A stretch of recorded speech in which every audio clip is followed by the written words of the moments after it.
Buonasera da Sicilia 24, questi titoli del telegiornale.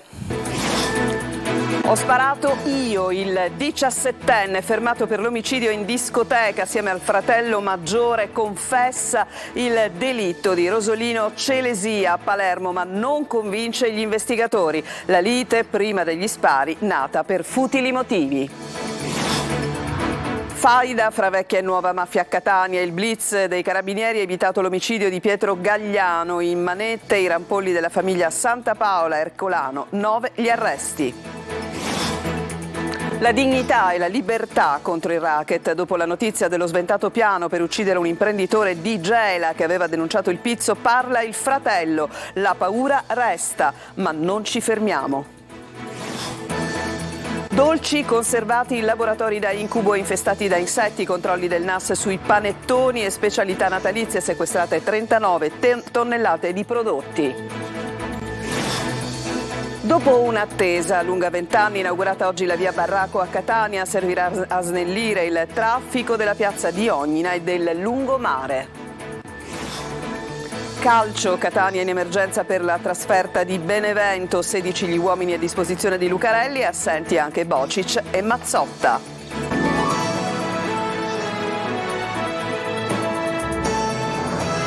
Ancora ben trovati, andiamo a Palermo e ritorniamo sul delitto maturato in discoteca. Il minorenne, che è stato fermato insieme al fratello maggiore, confessa agli inquirenti appunto il delitto, ma gli investigatori però hanno i dubbi sulla sua versione. Forse, dicono, protegge proprio il fratello. Ma sentiamo Marco Gullà. Ha confessato di aver sparato a Rosolino Celesia, il 22enne ucciso mercoledì notte alla discoteca No 3 di Palermo. Ho sparato io, ha detto agli inquirenti il 17enne, che è accusato di omicidio volontario e detenzione illegale di arma. Il fratello di 22 anni, finito in manette insieme al minorenne, risponde invece di detenzione illegale di arma. Il ragazzino avrebbe ammazzato Celesia con 3 colpi di pistola al collo e al torace, ma la sua versione è ancora tutta da approfondire. Gli investigatori sospettano infatti che il ragazzo possa essersi addossato la colpa dell'aggressione per proteggere qualcuno, forse il fratello. Da minorenne rischierebbe infatti di meno processualmente. Il lavoro degli investigatori continua, al vaglio ci sono 3 video che stanno supportando le indagini. In uno si sentono gli spari, in un altro si vedono dei ragazzi spostare il corpo della vittima, in un terzo viene ripreso l'arrivo dell'ambulanza chiamata dagli amici di Celesia. È probabile che qualche immagine non coincida con la versione del minorenne. Dai video in possesso degli investigatori è stato estrapolato un frame in cui si vede il fratello con in mano la pistola fuori dal locale. Da qui la contestazione di detenzione e porto abusivo di arma. Stando all'attuale ricostruzione ci sarebbe stato dunque il passaggio della pistola tra i 2 fratelli subito dopo il delitto. A scatenare la lite sarebbero stati futili motivi, qualche parola di troppo, sguardi di sfida degli spintoni, poi la follia degli spari e il delitto. Il prefetto di Palermo, Massimo Mariani, ha raccolto l'appello a maggiori controlli invocati appunto dai residenti, dalla gente, però non crede che sia necessario in città l'arrivo dell'esercito. Per lui ci vorrà del tempo per contrastare un disagio giovanile evidente e bisognerà farlo con il sostegno delle istituzioni. Manlio Viola. Potenziamento e maggiore utilizzo dello strumento del DASPO urbano per allontanare i facinorosi dai luoghi della movida, controlli notturni con la replica delle operazioni ad alto impatto, ma non serve l'esercito, bisogna contrastare questa recrudescenza non soltanto con la repressione ma anche con la prevenzione e con le attività sociali. Il prefetto di Palermo, Massimo Mariani, detta la sua ricetta a medio termine per riportare sicurezza sulle strade di Palermo e lo fa al termine dell'ennesimo comitato per l'ordine e la sicurezza pubblica. C'è poi un tema che capisco i cittadini, c'è un tema riguardante la vivibilità, il degrado del nostro centro storico che fra l'altro dipende purtroppo da queste degenerazioni, diciamo, del cosiddetto divertimento. Noi faremo tutto quello che è nelle nostre possibilità per contrastare questo degrado. Ma il prefetto ci tiene a sottolineare come l'omicidio di via Pasquale Calvi sia già quasi risolto e si sia sulla buona strada anche per la rissa di via La Lumia. Insomma, i cittadini possono contare su forze dell'ordine di alto profilo e professionalità guidate da una procura che non fa sconti. C'è sicuramente un'area di disagio giovanile abbastanza importante, probabilmente acuita dagli effetti delle misure che si resero necessarie all'epoca del Covid. E credo che bisogna lavorare a vari livelli. Il nostro è attivo e continuerà ad esserlo, ma dire che Palermo è più sicura di altre città, insomma, io ragiono da cittadino. La città ci sono grosse difficoltà che noi non sottovalutiamo assolutamente e quindi agiamo di conseguenza. Ma fare paragoni mi pare un po' improprio. L'attenzione comunque non scemerà e il prefetto promette altri comitati per l'ordine e la sicurezza pubblica per monitorare interventi e situazione. Blitz odierno dei carabinieri di Catania che ha portato a 9 fermati e che ha sventato peraltro una faida fra clan, così come l'omicidio di Pietro Gagliano della famiglia mafiosa dei Cappello Bonaccorsi, che era già stato deciso da alcuni componenti di spicco del clan contrapposto, il Santa Paola Ercolano. Ma sentiamo Adelaide Barbagallo.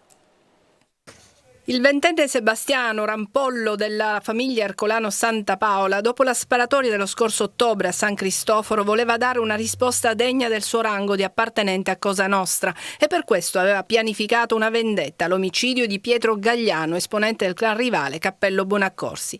Un proposito ascoltato ai carabinieri di Catania che sono intervenuti per sventare una faida. 9 le persone fermate per associazione mafiosa, spaccio di stupefacenti, detenzione e porto d'arma da fuoco con l'aggravante di aver favorito la mafia. Dalle indagini è emerso che il delitto doveva essere la risposta alla sparatoria della sera dello scorso 21 ottobre nella zona del Passareddo, quando Pietro Salvatore Gagliano, 26 anni, anche lui tra i fermati, avrebbe esploso 4 colpi di arma da fuoco contro appartenenti alla famiglia di Cosa Nostra. 2 degli obiettivi rimasti illesi avrebbero deciso di vendicarsi nonostante indicazioni di segno contrario provenienti da altri esponenti della stessa cosca. Ad ideare la vendetta armata Sebastiano Ercolano, figlio di Mario, condannato all'ergastolo per omicidio, e nipote di Aldo, detenuto anche lui per associazione mafiosa. Mario e Aldo sono cugini di Aldo Ercolano, tra i più noti killer di Cosa Nostra, che sta scontando la pena all'ergastolo per aver ucciso il giornalista Giuseppe Fava. Dalle intercettazioni emerge la vecchia mafia, quella degli esponenti più anziani e di vecchia affiliazione, alla quale si contrappone l'azione della mafia giovane, spregiudicata. È il caso di Davide Enrico Finocchiaro, accusato di essere il responsabile dello storico gruppo del villaggio Sant'Agata. Più volte avrebbe rivendicato con orgoglio la propria appartenenza a Cosa Nostra catanese, anche in quanto espressione di un gruppo insignito di medaglie, cioè i morti subiti e gli ergastolani in carcere per avere a loro volta ucciso. È di un paio di giorni fa l'operazione compiuta contro il clan della famiglia mafiosa appunto di Niscemi. In quella occasione ci si era resi conto, gli inquirenti hanno scoperto che era stato progettato l'omicidio nei confronti di un imprenditore anti-racket che si era ribellato appunto nei confronti degli estorsori del Pizzo. Ecco, oggi al nostro microfono parla il fratello di questo imprenditore. Certamente, dice, la paura c'è, ma noi andremo avanti, lo ha sentito Gerry Italia.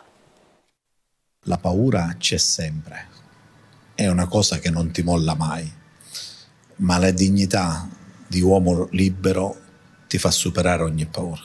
Per Emanuele Lionti e suo fratello Elvis, entrambi imprenditori nel settore elettronico, l'operazione Mondo Opposto che ha decapitato il clan mafioso di Niscemi è un raggio di luce in fondo a un tunnel lungo 10 anni, fatto di minacce e intimidazioni e culminato con l'attentato sventato proprio ai danni di Elvis. Pensare di essere bersaglio è una cosa, avere la certezza che qualcuno aveva già progettato l'uccisione di un tuo familiare è qualcosa veramente di orribile che ti devasta te e devasta tutta la tua famiglia. Emanuele ed Elvis furono i primi ad abbattere il muro dell'Omertà nel 2013 dopo l'incendio della loro autovettura, quando denunciarono il boss Alberto Musto, che finì in carcere nell'ambito dell'operazione Fenice. Per quella denuncia Musto stabilì che Elvis doveva pagare con la vita. Sono 10 anni che per colpa di questi signori purtroppo non abbiamo serenità, però una cosa è certa, non abbiamo mollato 10 anni fa e non molliamo oggi e non molleremo mai. Emanuele ed Elvis non si sono mai pentiti della loro scelta, grazie soprattutto alla presenza della magistratura, delle forze dell'ordine e dell'associazione antiracket gelese che in questi anni li ha accompagnati alla denuncia. Io lo rifarei perché io credo che ogni uomo deve essere libero. Te lo dico con fermezza più che mai, malgrado le paure, malgrado sicuramente i sacrifici. Io personalmente non permetterò mai a nessuno di togliermi la libertà, che difenderò con tutte le mie capacità. E proprio da Niscemi arriva la solidarietà all'imprenditore scampato alla morte da parte di Chiara Frazzetto. La sua famiglia, lo ricordiamo, è stata sterminata dalla mafia 25 anni fa proprio per essersi ribellata al pizzo. Simona Mazzone. Io vivo giornalmente nella mostra del dolore, ma anche nella gioia della memoria, perché attraverso la memoria io riesco a tenere vivi i miei cari. Oggi non ha più paura Chiara Frazzetto, che 25 anni fa vide sterminare la propria famiglia dalla mafia. 2 uomini entrarono nel negozio di abiti da sposa gestito da Salvatore Frazzetto e dalla sua famiglia. Dissero di voler comprare delle fedi, ma erano 2 esattori del pizzo. Prima picchiarono l'uomo e la moglie Agata, poi presero la pistola di Salvatore e lo uccisero e dopo freddarono anche il figlio con un colpo alla tempia. Infine spararono ad Agata, ma l'arma si inceppò. La donna scampò alla strage e fece il riconoscimento dei 2 malviventi facendoli arrestare. Ma prima di testimoniare al processo subì gravi intimidazioni, pedinamenti, telefonate anonime per convincerla a ritrattare. Lei, affranta dal dolore e sotto pressione, si uccise in casa meno di 5 mesi dopo. Chiara, che nel 2021 ha ricevuto il Premio Internazionale Donna Coraggio, l'unica sopravvissuta. Da quel giorno ha continuato a lottare con coraggio e determinazione e non ha mai lasciato la sua terra. Io vivo serenamente in Sicilia perché anche se ho un grande ergastolo da scontare, che è il mio dolore, però vivo serenamente perché io non ho ucciso nessuno. Anche lei è di Niscemi come l'imprenditore scampato alla morte ed è a lui che, contattata telefonicamente, si rivolge. Tanto volevo fare un grande applauso a questo coraggioso imprenditore che con la denuncia è riuscito a tutelare il nostro paese e i nostri figli. È stato lui con la denuncia appunto a punirne alcuni per educarne 1000. 30 anni fa era diverso, dice, c'era molta più paura e omertà, ma oggi chiedo a tutti che si facciano avanti. Voltiamo pagina, controllo dei carabinieri del NAS su panettoni, dolci natalizi. Sono state sequestrate 39 tonnellate di prodotti dolciari conservati in laboratori da incubo. Sentiamo Giusy Lazzara. Torte all'aroma di agrumi di Sicilia che provenivano da paesi extracomunitari, panettoni al finto pistacchio di Bronte. Con il blitz dei NAS dei carabinieri in Sicilia sequestrate 39 tonnellate di prodotti dolciari e materie prime in cattivo stato di conservazione o in locali con carenze igienico-strutturali, invase da parassiti e prive di tracciabilità e oggetto di frode in commercio. In provincia di Catania uno degli interventi più rilevanti. Il titolare di un laboratorio dolciario è stato denunciato per l'impiego di materie prime e semi lavorati non congelati correttamente, tenuti in ambienti da incubo per la presenza di carcasse di insetti e esalazioni nocive dovute al cattivo funzionamento dell'impianto fognario. Sequestrata l'intera attività e bloccata la produzione di dolci da forno. Altre irregolarità, sempre in provincia di Catania, scoperti 1.700 kg di prodotti ancora in fase di lavorazione, 2 tonnellate di prodotti semi-lavorati di origine vegetali e pistacchio in guscio invasi da parassiti. Durante i controlli in 4 pasticcerie e 2 aziende di prodotti dolciari a Trapani, Palermo e Agrigento sono stati sequestrati 260 panettoni e 400 vasetti di crema di pistacchio e mandorle privi di tracciabilità. I NAS hanno deferito all'autorità giudiziaria 18 gestori e titolari di attività per frode in commercio, 27 i provvedimenti di chiusura e sospensione di attività di produzione e vendita, per un valore di oltre 8 milioni di euro. Il Tribunale del riesame di Agrigento ha annullato per la seconda volta il sequestro della discarica di Siculiana dei fratelli Catanzaro. Le difese, ancora una volta, hanno dimostrato la piena legittimità dell'impianto sia sotto il profilo dell'autorizzazione che del rispetto delle matrici ambientali. Ci fermiamo adesso per una pausa e torniamo tra poco.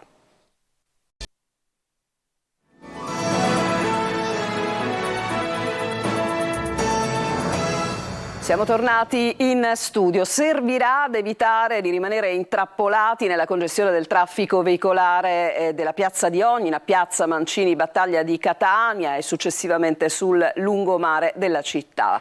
È stata finalmente inaugurata dopo un'attesa praticamente durata 20 anni, una parallela del lungomare di Catania è la via Barraco. È andato per noi Tonino De Mana.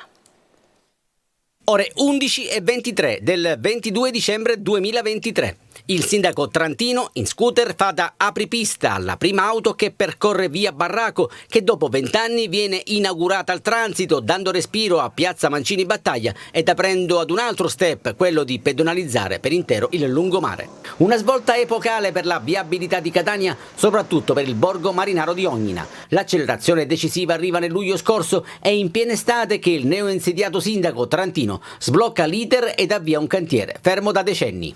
È l'inizio di un nuovo percorso, l'efficienza dell'amministrazione trantino si misurerà sull'altra carreggiata, ma è comunque l'origine di un nuovo processo urbanistico che riguarda il lungomare, che riguarda la restituzione del waterfront che da oggi ha inizio nella nostra straordinaria Catania. Dalla circonvallazione all'altezza del ponte ferroviario si attraversa parzialmente in sopraelevata la zona Rotolo-Ognina per sfociare alla rotatoria Sant'Agata di via del Rotolo, dopo aver percorso 500 metri nuovi di zecca che consentono di snellire lo storico ingolfamento di piazza Mancini Battaglia. Un'altra struttura riconsegnata alla città dopo 20 anni è importante per snellire il traffico veicolare che si crea nel gorgo su piazza Mancini Battaglia. Nel corso della mattinata è stato presentato il progetto di sviluppo dell'intero borgo di Ognina, che sarà realizzato con fondi ministeriali ed europei.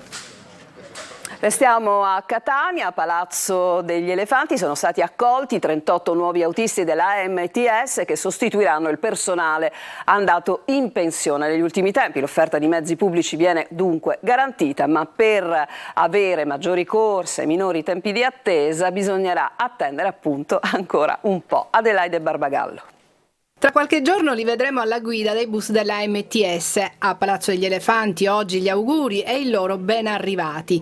38 gli autisti che entreranno in servizio e che sotto l'albero di Natale potranno mettere il loro contratto di lavoro. Un bel regalo inaspettato relativamente, perché avendo fatto il concorso ci attendavamo questa assunzione. È arrivato in questo periodo una cosa bella veramente comunque. Eccoli, fanno parte di quel numeroso gruppo di candidati, 1500, che nel 2021 hanno presentato la domanda online. Il concorso era per soli titoli. La MTS cercava persone che avessero già esperienza. 3 anni fa ne furono assunti 20, l'anno seguente altri 20, a cui adesso si aggiungono gli ultimi 38. Tutto questo si tramuterà in più corse, più autobus a coprire le linee dei vari quartieri, meno disagi per i cittadini e meno attese alle pensiline?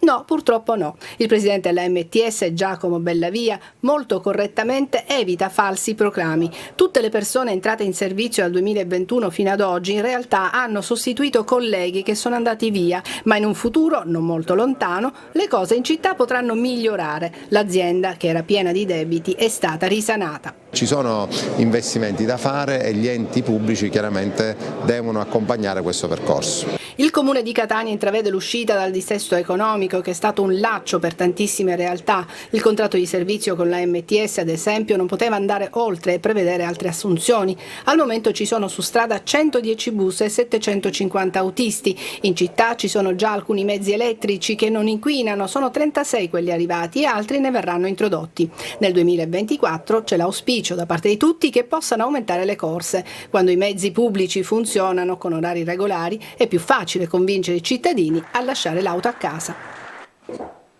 E ci sono buone notizie per la città di Catania. A fornirle è stato Salvo Pogliese, attualmente senatore appunto di Fratelli d'Italia, che ha dichiarato nella legge di bilancio 2024, appena approvata al Parlamento, ci sono 2 articoli importanti per la città di Catania che ho fortemente sostenuto con il supporto del sottosegretario Mantovano e di Giorgia Meloni, in piena sinergia con il sindaco trantino. Il Comune, con questi interventi normativi, sportivi riuscirà non solo a gettarsi alle spalle il dissesto grazie a un contributo statale di 150 milioni di euro, 10 milioni di euro l'anno erogati dal 2024 al 2038, ma potrà anche avviare assunzioni a tempo indeterminato, contrastando la cronica mancanza di personale che da troppo tempo lo affligge, e appunto come ha dichiarato l'ex sindaco di Catania Salvo Pogliese. In Sicilia sono state adottate con decreto dell'assessore regionale alla salute Volo le linee guida contro atti di violenza subiti dai sanitari. Queste linee prevedono l'attivazione di interventi di prevenzione per la gestione dei rischi lavorativi da aggressione e atti di violenza a danno degli operatori sanitari delle strutture pubbliche. Il documento ha lo scopo di sensibilizzare il personale a segnalare gli episodi di violenza subiti e di suggerire le misure per ridurli e eliminarli, mettendo a disposizione i vari strumenti come ad esempio un apposito QR code affisso nei luoghi di lavoro più a rischio che consenta di inviare in tempo reale tramite il cellulare la segnalazione con la descrizione dell'episodio violento. Nel cuore della borgata, secondo centro storico di Siracusa, dove è molto diffuso lo spaccio di droga, nasce una accademia sartoriale per reinserire in società chi ha avuto problemi con la giustizia. Il servizio. La borgata Santa Lucia non è solo droga e spaccio, ma anche legalità. In questo immobile confiscato alla mafia, oggi c'è chi vuole cambiare vita andando per la strada giusta. Per dei giovani o dei minorenni che si trovano a dover scontare appunto una pena, sfruttarla per un inserimento, un'inclusione sociale che attraverso il lavoro tende a rieducare e a reinserire. Conclusi i lavori di ristrutturazione, sono arrivate le attrezzature per dar vita all'Accademia Sartoriale, un cuore pulsante della legalità, un simbolo della presenza dello Stato sul territorio. Grazie a questa iniziativa riusciremo a ritrovare la parte sana del quartiere che speriamo sosterrà fortemente questo posto e quelli che ci lavorano. Lei ha già acquistato una borsa? Sì, ho ritenuto necessario dare un primo segnale di supporto. 3 le aree in cui è suddivisa l'Accademia: l'ufficio stile dove si progettano i capi di abbigliamento, la sartoria che ha diverse postazioni da lavoro e lo showroom dove saranno esposte le creazioni pronte per essere vendute. Un bellissimo esempio di come Ministero dell'Interno, Comune, imprese sociali, città possano collaborare per produrre qualcosa che crea presente e crea futuro. Tutto questo dedicato a Mario Francese, giornalista ucciso dalla mafia 44 anni fa, e dal figlio Giuseppe. Adesso ci fermiamo, c'è una pausa, torniamo con il calcio.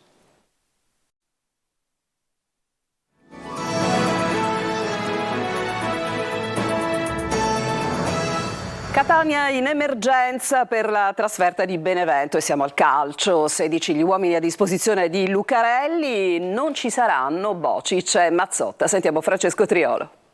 È l'ultima partita della girone d'andata, ma allo stesso tempo dovrà essere quella delle risposte che il Catania vuole dare dopo la sconfitta contro il Sorrento e alla vigilia dell'apertura del mercato invernale. Lo chiede la società, ma anche Lucarelli, che sta decidendo dove e come intervenire. A Benevento domani il Catania è atteso da una sfida difficile, insidiosa, contro una squadra che nella prima parte del campionato sembrava dovesse lottare per le primissime posizioni. E cercheremo di affrontare nel migliore modo una squadra che è partita con favori del pronostico, che ha un direttore sportivo con cui ho un ottimo rapporto, Marcello Carli, che è un grosso intenditore di calcio, che ha una proprietà forte economicamente e ambiziosa, che da tanti anni con sacrificio porta avanti le sorti del Benevento, e ha una squadra importante per la categoria, che magari fino a questo momento non ha, anche loro non hanno raccolto per quello che è il potenziale, ma che è comunque sempre una squadra temibilissima da affrontare. Lucarelli deve fare i conti con diversi infortuni, 16 gli uomini a disposizione, in attacco mancherà Di Carmine, out anche Bocic e Mazzotta, a centrocampo Ladinetti e Rizzo, in difesa sono ancora fermi Buà che ha qualche speranza di recupero in extremis e Silvestri. Al centro dell'attacco è possibile la conferma di De Luca come falso 9, l'impiego di Chirico o il ritorno al primo minuto di Dubicas, unico centravanti di ruolo. Domani avremo 16 giocatori in movimento che bastano, perché tanto con 5 sostituzioni più di 16 non giocano, quindi fosse stato 15 già era una sostituzione in meno, ma 16 va bene, più 3 portieri di cui uno è fuori lista, quindi 18 puliti. Catania che al Vicorino non potrà contare nemmeno sui propri tifosi, altra sanzione disposta dopo gli incidenti a margine della partita di Coppa Italia contro il Pescara. E come ogni venerdì, questa sera appuntamento con Preview, la nostra anteprima sportiva del weekend, condotta da Marco Carli. Oggi nel corso della trasmissione ascolteremo le parole di Lucarelli in vista del match fra il Benevento e i rossazzurri. Vi daremo le ultime news sulla partita di domani, ma si parlerà anche di mercato. E poi spazio alla pallavolo con la sfida salvezza che attende la Saturnia a Taranto. Quindi vi ribadisco questa sera l'appuntamento con la nostra programmazione sportiva e con Preview condotta appunto dal collega Marco Carli. Era l'ultima notizia che volevamo darvi per questa edizione di Sicilia 24. A tutti voi grazie per l'attenzione e buona serata.